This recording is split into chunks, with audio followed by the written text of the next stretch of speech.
Thank you. I want to discuss with you this afternoon why you're going to fail to have a great career. I'm an economist. I do dismal. End of the day, it's ready for dismal remarks. I only want to talk to those of you who want a great career. I know some of you have already decided you want a good career.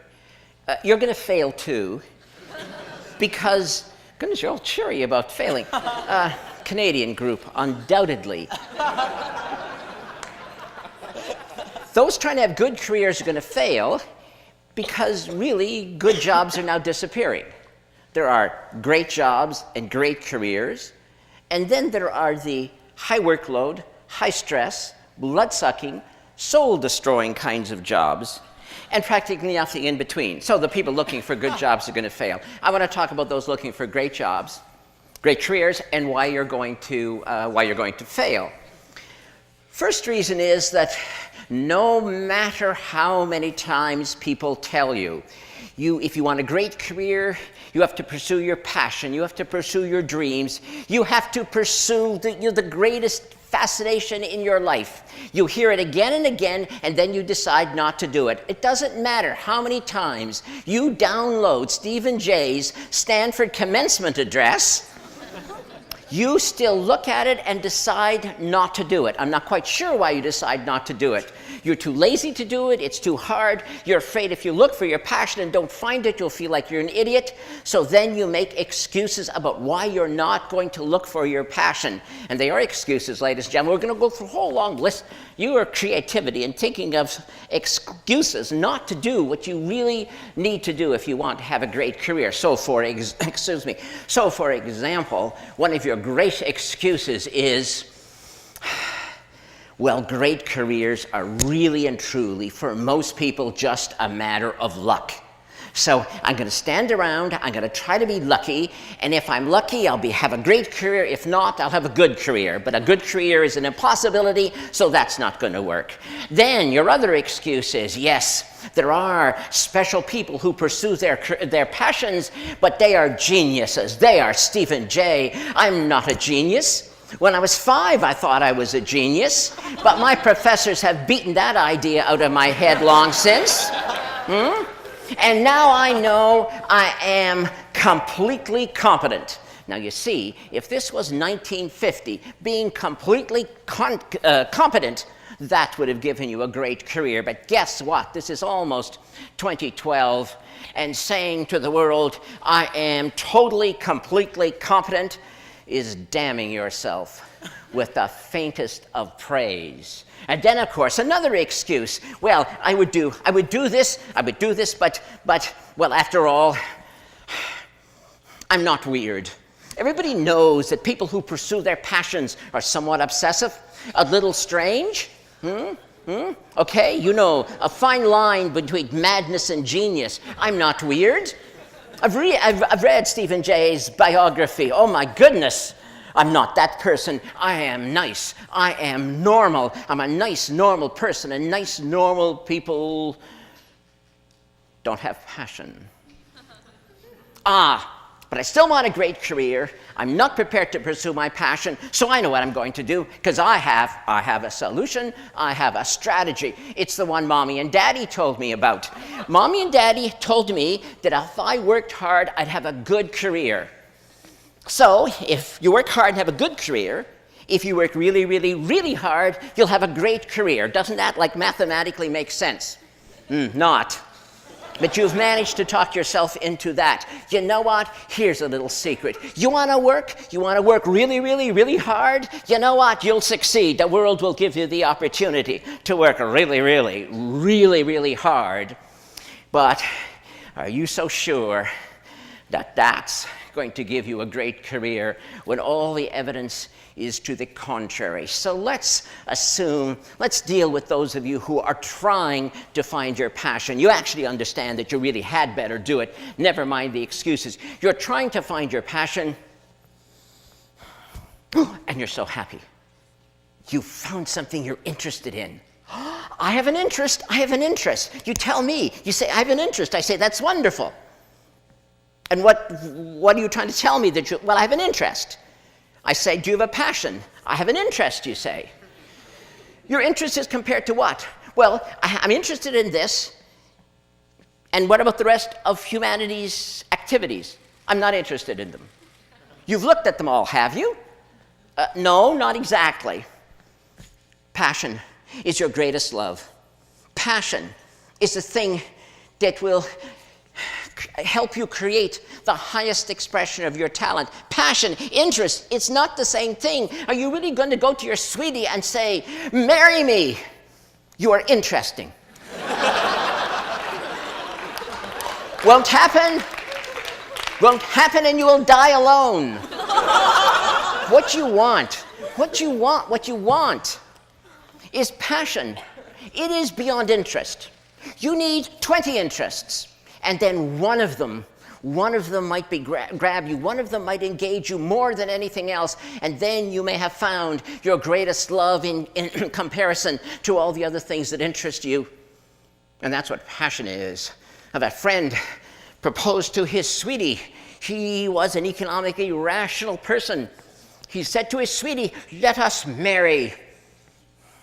Let us merge our interests. Yes, he did. I love you truly, he said. I love you deeply. I love you more than any other woman I've ever encountered. I love you more than Mary, Jane, Susie, Penelope, Ingrid, Gertrude, Gretel. I was on a German exchange program then. I love you more than All right. She left the room halfway through his enumeration of his love for her. After he got over his surprise at being, turned down, he concluded he'd had a narrow escape from marrying an irrational person. Although he did make a note to himself that the next time he proposed, it was perhaps not necessary to enumerate all of the women he had auditioned for the part.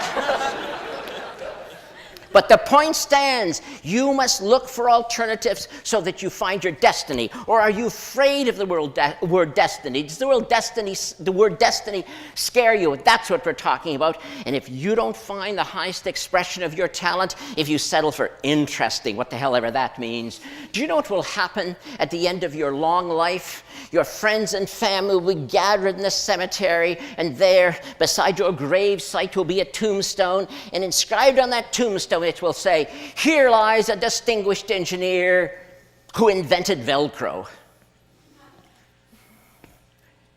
But what that tombstone should have said in an alternative lifetime, what it should have said if it was your highest expression of talent, was, here lies the last Nobel laureate in physics, who formulated the grand unified field theory and demonstrated the practicality of warp drive. Velcro indeed. One was a great career. One was a missed opportunity. But then there are some of you, in spite of all these excuses, you will find your passion. And you'll still fail. You're going to fail because you're not going to do it. Because you have invented a new excuse. Any excuse to fail to take action. And this excuse I've heard so many times. Yes, I would pursue a great career, but of value. Human relationships, more than accomplishment. I want to be a great friend. I want to be a great spouse. I want to be a great parent. And I will not sacrifice them on the altar of great accomplishment. What do you want me to say? Now, do you really want me to say now, tell you, really, I swear I don't kick children? Look at the worldview you've given yourself. You're a hero no matter what. And I, by suggesting ever so delicately that you might want a great career, Must hate children. I don't hate children. I don't kick them. Yes, there was a little kid wandering through this building when I came here, and no, I didn't kick him. Of course, I had to tell him the building was for adults only and to get out. He mumbled something about his mother, and I told him she'd probably find him outside anyway. Last time I saw him, he was on the stairs crying. What a wimp.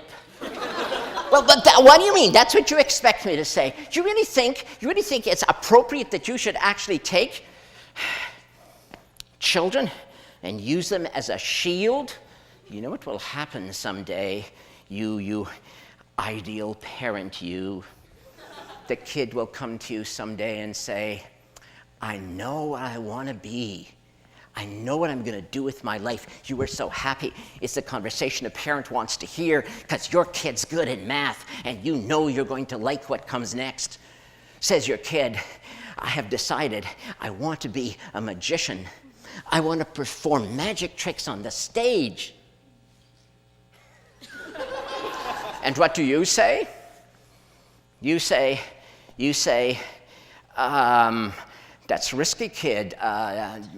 Might fail, kid. Don't make a lot of money at that, kid. You know, I don't know, kid. You should think about that again, kid. You're so good at math. Why don't you? And the kid interrupts you and says, but it is my dream. It is my dream to do this. And what are you going to say? You know what you're going to say? Look, kid, I had a dream once too, but. So how are you going to finish the sentence with your but? But. I had a dream too once, kid, but I was afraid to pursue it. Or are you going to tell him this? I had a dream once, kid, but then you were born.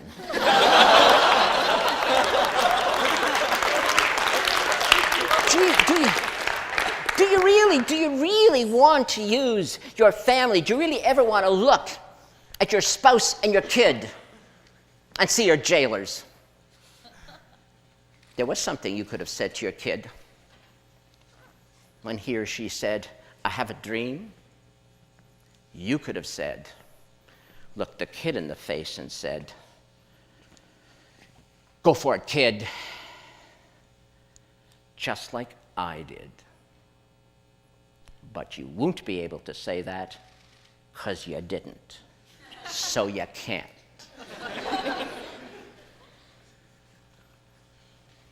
And so the sins of the parents are visited on the poor children. Why would you seek refuge in human relationships as your excuse not to find and pursue your passion? You know why. In your heart of hearts, you know why, and I'm being deadly serious. You know why you would get all warm and fuzzy and wrap yourself up in human relationships. It is because you are. You know what you are. You are afraid to pursue your passion. You're afraid to look ridiculous. You're afraid to try. You're afraid you may fail. Great friend.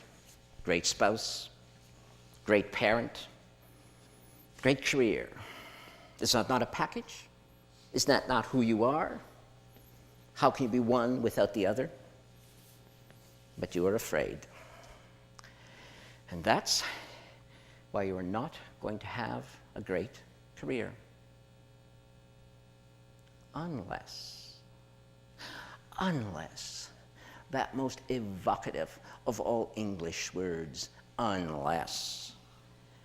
But the unless word is also attached to that other most terrifying phrase. If only I had, if only I had, if you ever have that thought ricocheting in your brain, it will hurt a lot. So those are the many reasons why you're going to fail to have a great career.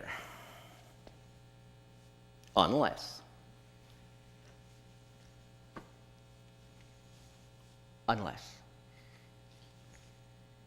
Thank you.